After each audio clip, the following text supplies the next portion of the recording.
অর্জুনের রথের ঘোড়ার বর্ণনা, উত্তম রথ কেন বলা হলো, অতি গভীর তাৎপর্যগুলো আমরা তুলে ধরার চেষ্টা করব, যার কারণে সমগ্র এই আলোচনাটা সকলে খুব মন দিয়ে শ্রবণ করুন। শ্রী শ্রী গুরু গৌরাঙ্গ জয়তঃ।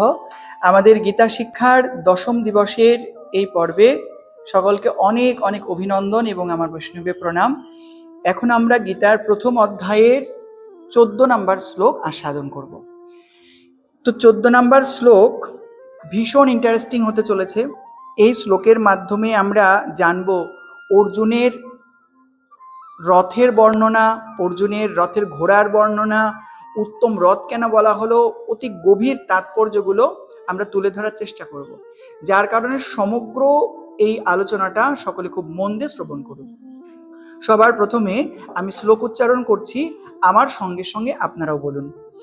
ততঃ সেতর্হয়রে যুক্তে महति संदाने स्थितो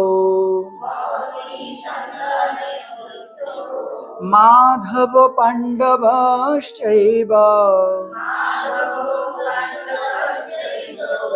दिव्यौ शंखोपधद्मतो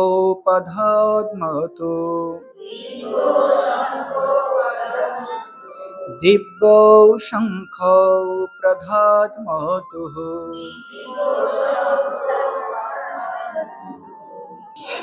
এখন আমরা এই শ্লোকের শব্দের অর্থগুলি জানব। ততঃ তারপরে, দেখো শ্বেতের হয়ের যুক্তে, এই সন্ধি করা থাকলে অনেকে উচ্চারণ করতে অসুবিধা হয়। আমি তোমাদেরকে উচ্চারণের একটি টেকনিক শিখিয়ে দিচ্ছি, এটা সারা জীবন মনে রাখবে। শুধু যে গীতায় যে এই প্রকার সন্ধি থাকবে এমন নয়, বিভিন্ন জায়গায়ও তো থাকে। যে কোনো সন্ধিযুক্ত শ্লোককে উচ্চারণ করার বা অর্থকে ওটাকে বিশ্লেষণ করার সহজ উপায় কি? প্রথমে এখানে দেখো রেপ আছে, হয়ের মাথায় রেপ আছে, তো রেপের থাকলে পরে সেখানে তোমার রয়ের উচ্চারণ হয়। কিসের উচ্চারণ? রয়ের উচ্চারণ হয়। আর এই রয়ের উচ্চারণটা যেখানে হবে, যে বর্ণের ওপর রেপ থাকবে তার আগের বর্ণে উচ্চারিত হবে। যার কারণে দেখো শ্বেতর বললাম আমি, শ্বেতর, তাই তো, শ্বেতর হয়ের মাথার থেকে রেপ উঠে গেল, তাহলে কি তো হয়ের, দেখো তারপরে আবার যুক্তের মাথায় রেপ আছে, ওই রেপটা আবার আগের বর্ণে যুক্ত হবে, হয়ের, বোঝা গেল? যুক্তে। ততঃ মানে তখন, শ্বেতই মানে শ্বেত, অশ্বই মানে অশ্বগণ, যুক্তে মানে যুক্ত হয়ে, মহতি মানে মহান, সন্দানে মানে রথ, স্থিত মানে অবস্থিত হয়ে, মাধব মানে ভগবান শ্রীকৃষ্ণ, লক্ষ্মীপতি ভগবান, পাণ্ডব মানে অর্জুন, এবং চ মানে এবং, এব অবশ্যই, দিব্য মানে অপ্রাকৃত, শঙ্খৌ মানে শঙ্খগুলি, প্রধদ্মতু মানে বাজালেন। এবার আমরা এর অনুবাদ এবং ব্যাখ্যা শুনব। তারপর শ্বেত অশ্ব সমন্বিত উত্তম রথে উপবিষ্ট ভগবান শ্রীকৃষ্ণ এবং অর্জুন দিব্য শঙ্খ বাদন করলেন বা বাজালেন। এর তাৎপর্যগুলো বোঝার চেষ্টা করো। প্রথমেই বলছে শ্বেত অশ্ব সমন্বিত, তো অর্জুনের সেই রথের বর্ণনা দিচ্ছে। রথে কি থাকে? ঘোড়া থাকে। তার ঘোড়াগুলি কেমন ছিল? শ্বেত মানে সাদা বর্ণের ছিল। তো এই অশ্বগুলো কোন প্রকারে পেল আমরা জানব। তো চিত্ররথ নামে এক গন্ধর্ব রাজা ছিলেন, গন্ধর্বরাজ চিত্ররথ। এই গন্ধর্বরাজ চিত্ররথ তিনি অর্জুনকে 100টি দিব্য ঘোড়া দিয়েছিল।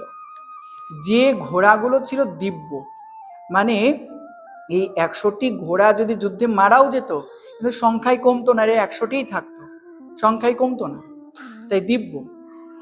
এই 100টি ঘোড়া মধ্যে 4টি সুশিক্ষিত সাদা বর্ণের ঘোড়াকে অর্জুন তার রথকে চালনা করবার জন্য নিযুক্ত করেছিলেন। যার কারণে বলছে শ্বেত অশ্ব সমন্বিত, বোঝা গেল? তো শ্বেত কেন? শ্বেত বর্ণ নির্মলতার প্রতীক, শান্তির প্রতীক, ওই জন্য শ্বেত বর্ণ অশ্বকে অর্জুন তার রথে সংযুক্ত করেছেন। এরপরে বলা হচ্ছে উত্তম রথে। অর্জুনের রথকে কেন উত্তম রথ বলা হলো? যদি প্রশ্ন করা হয়, রথ তো হাজারে হাজারে লক্ষ লক্ষ রথী আছে, তাদের রথকে উত্তম রথ বলা হলো না। আচ্ছা, উত্তম কেন বলা হলো সেটা আমরা বাদে জানবো, আগে রথের বৈশিষ্ট্য আগে জেনে নিই। অর্জুনের রথের কি বৈশিষ্ট্য? দেখো, অর্জুনের রথ কিন্তু কিন্তু কোনো ব্যক্তির রথ বানায়নি, স্বয়ং অগ্নিদেব তাকে দান করেছিলেন। কেন দান করেছিলেন? তো অগ্নিদেব আমরা সকলেই জানি, তিনি আগুনেতে ঘিয়ের আহুতি দেওয়ার মাধ্যমে দেবতারা তাদের আহার গ্রহণ করেন, অগ্নিদেব আহার গ্রহণ করেন। একে বলা হয় হবিদান, যে ঘৃতদান। একবার এই ঘৃত হবি গ্রহণ করতে করতে অগ্নিদেবের অজীর্ণ রোগ হয়। অজীর্ণ রোগ মানে কি বলতো? গলা বুক জ্বালা করা, গ্যাস হয়ে অ্যাসিডিটি হওয়া। তোমরা কি খাও? প্যান্টপ 40 খেয়ে দাও, তো গ্যাস উধাও হয়ে যায়। কিন্তু অগ্নিদেব প্যান্টপ 40 কোথায় পাবেন? তো খাবে কি করে? তো অগ্নিদেব তৎকালীন সময়েও তো রোগ ছিল, তার উপায়ও ছিল, সেটা হলো জড়িবুটি, মানে বিভিন্ন ভেষজ উদ্ভিদ আদি, সেইগুলোর দ্বারা ওষুধ বানিয়ে খাওয়া। তো অগ্নিদেব দেখলেন একটি বন আছে যার নাম খাণ্ডব বন। সেই খাণ্ডব বনে অনেক জড়িবুটি আছে যেগুলো খেলে পরে এই অম্বল, গ্যাস অম্বল চলে যাবে। তো অগ্নিদেব সেই খাণ্ডব বনকে খেতে গেল, মানে খাওয়া মানে কি, তাকে আগুনে পুড়িয়ে দেওয়া, সেইভাবেই তো খাবেন। যতবার পোড়াতে যায় ততবার ইন্দ্রদেব বর্ষণ করে নিভিয়ে দেয়, কারণ ওই বনটা ছিল দেবতাদের অধীন। তাই এই প্রকার সমস্ত দেবতা মিলে তারা অগ্নিদেবকে রোগ থেকে সুস্থ হতে দিচ্ছে না। অগ্নিদেব তো এরকম যন্ত্রণায় কাতর হয়ে আছেন। কিন্তু একবার অর্জুনের সহযোগিতায় এই অগ্নিদেব খাণ্ডব বনকে গ্রাস করেন এবং তিনি সমস্ত সার অজীর্ণ রোগ থেকে মুক্তি লাভ করেন। তখন অগ্নিদেব প্রসন্ন হয়ে অর্জুনকে উপহার স্বরূপ একটি দিব্য রথ দিয়েছিলেন। কেমন সেই রথটা? সেই রথটা ছিল স্বর্ণমণ্ডিত এবং দিব্যাতি দিব্য। যে রথের চাকাগুলো ছিল বিশাল আকৃতির, 9টি বলদ মানে ষাঁড় মিলে যত অস্ত্র বহন করে নিয়ে যেতে পারে, একমাত্র এই অর্জুনের একটি রথ সেই 9টি বলদবাহিত রথের অস্ত্রকে একাই বহন করতে পারে। তাই রথ এমন দিব্য শক্তিশালী ছিল। আর কেমন ছিল এই দিব্য রথ? এই দিব্য রথ ছিল তেজময়। আর রথের ওপরে দেখবে কি থাকে? ধ্বজা থাকে। তো এই রথের ওপরেও ধ্বজা ছিল। ধ্বজাগুলো কত বড় ছিল? ধ্বজার বর্ণনা করছেন 1 যোজন দূর থেকেও সেই রথের ধ্বজা দেখা যেত। তাহলে ভাবো কত বড় ধ্বজা। 1 যোজন মানে প্রায় 12 কিলোমিটারেরও বেশি। ভাবো একবার। কিন্তু তাৎপর্যেই এত বড় ধ্বজা রথটাকে নিয়ে চলতো, কিন্তু রথ ভারীও হতো না। আবার জঙ্গলের মধ্যে যেতে যেতে কত গাছ তাতে সাথে পেঁচিয়ে যাবে, সেটাও হতো না। এই দিব্য ধ্বজা, কারণ ওই ধ্বজায় স্বয়ং হনুমানজি বিরাজমান ছিলেন। তাই সেই রথের বর্ণনা হলো। এখন প্রশ্ন, এই রথটাকে দিব্য কেন বলা হলো? উত্তম রথ। আরে উত্তম কেনই বা হবে না? স্বয়ং অনাদিরাদি ভগবান শ্রীকৃষ্ণ তার ভক্ত অর্জুনকে নিয়ে তিনি যে রথে বসে আছেন, সেই রথ উত্তম ছাড়া কি অনুত্তম হবে? সেটা তো সর্বোত্তম। ওই জন্য সঞ্জয় বলছেন উত্তম রথে উপবিষ্ট কে? ভগবান শ্রীকৃষ্ণ। ও অর্জুন দিব্য শঙ্খ বাজালেন। এখন যদি তোমাদেরকে আমি একটা প্রশ্ন করব, তো দেখো, শঙ্খ বাজানোর অধিকার কার আছে? যিনি সেনা প্রধান, তিনি যুদ্ধ ঘোষণা করতে পারেন, তারই সেই অধিকার যোগ্যতাটা আছে। তো পিতামহ ভীষ্মদেব তিনি শঙ্খ বাজিয়েছেন, আগের শ্লোকে আমরা শুনেছি। তো তিনি তো সেনা প্রধান, তিনি বাজিয়েছেন, বেশ ভালোই তো। কিন্তু যদি প্রশ্ন করা যায়, ভগবান শ্রীকৃষ্ণ তিনি তো আর পাণ্ডব পক্ষে সেনা প্রধান নন, তো তিনি কেন সবার আগে শঙ্খ বাজাতে গেলেন? কারণ কি তার? দেখো, ভগবান যে পদেই থাকুন, সারথী রূপে থাকুন, সেনাপতি রূপে থাকুন, আর যে পদেই থাকুন না কেন, ভগবান সর্বস্থানে সর্বতোভাবে সর্বোত্তম, তাই না? তাই ভগবান বস্তুত তিনি যুদ্ধকে পরিচালনা করছেন।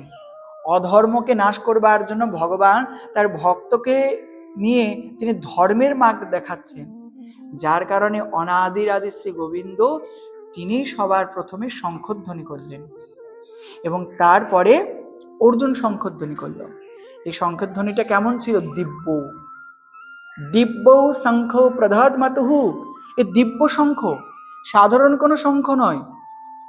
অর্থাৎ একটু আগের শ্লোকে তোমরা যদি লক্ষ্য করো, সেখানে বলা হচ্ছে কৌরবগণের শঙ্খধ্বনির দ্বারা সবার মনে ভয় উৎপন্ন হয়েছিল, কিন্তু আজ অর্জুন এবং গোবিন্দের শঙ্খধ্বনির দিব্য অলৌকিক শঙ্খধ্বনি, যা লৌকিক নয়, যার শ্রবণের দ্বারা সকলের অন্তরে আনন্দ বর্ধিত হচ্ছে। তাই যার কারণে বলছেন ভগবান শ্রীকৃষ্ণ এবং অর্জুন দিব্য শঙ্খ বাজালেন। আর এই দিব্য শঙ্খ বাজানোতে কি হয়েছিল?